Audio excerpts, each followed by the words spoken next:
Hello guys! Welcome back ulit sa aking channel at Helen Tabinas Vlog. So para sa video natin ngayon, tayo ay magluluto ng ating tanghalian. Simpleng gulay lang naman to guys. Ito lang yung mayroon ako sa aking kusina. So mayroon tayong talong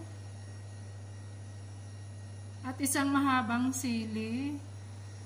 Isang pirasong ampalaya din yan. Tapos isang pirasong zucchini. Isang pirasong kamote.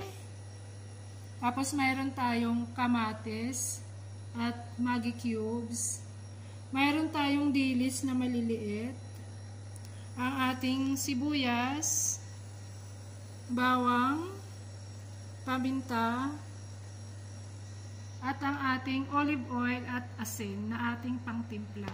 So ito yung ating lulutuin guys. Hindi ko alam kung anong pangalan yan. Basta ginisang gulay, yun lang. As in ganun kasimple. So simulan na natin guys. Naglagay na tayo ng mantika sa ating kawali. Susunod ko yung sibuyas.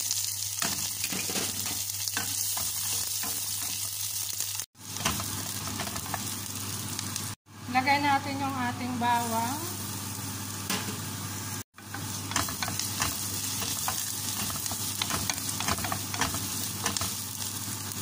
Ating kamatis.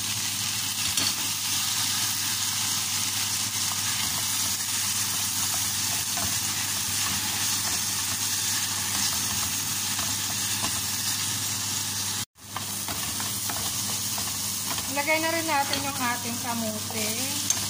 Ito yung inuna natin kasi ito yung matigas. Ang ating ampalaya. Zucchini. And then yung ating talong.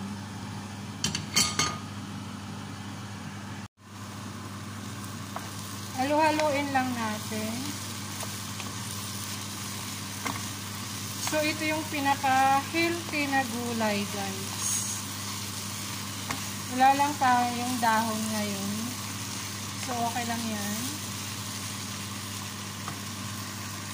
Lagay natin yung ating pampalasa, Maggi cubes, paminta, ang ating dilis. Pinirito ko na to pero walang mantika.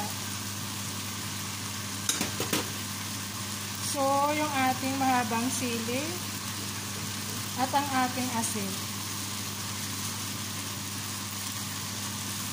Haluin lang natin ulit.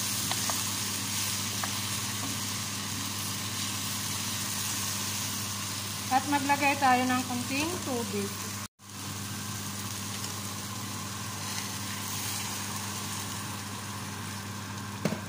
So yun guys, takpan lang muna natin.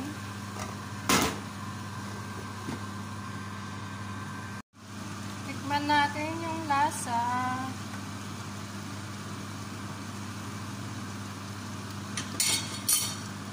Sarap.